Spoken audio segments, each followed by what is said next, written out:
Alright, those of y'all that heard my exhaust before when the muffler blew out, you know how loud it was. I've got the 3-inch cat back, basically from the headers all the way back. Stainless, now goes to a Megan N1 style exhaust. 3-inch inlet, 4-inch outlet. Really nice, pretty shiny, even if you can see in there, it actually says Megan Racing. Oh, look at there. Okay. So let's fire it up and see what it sounds like.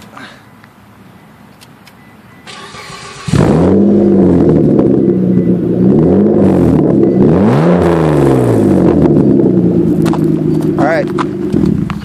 Oh, that's nice. Very deep and throaty. At idle, it's not too bad. Anyways, that's what she sounds like.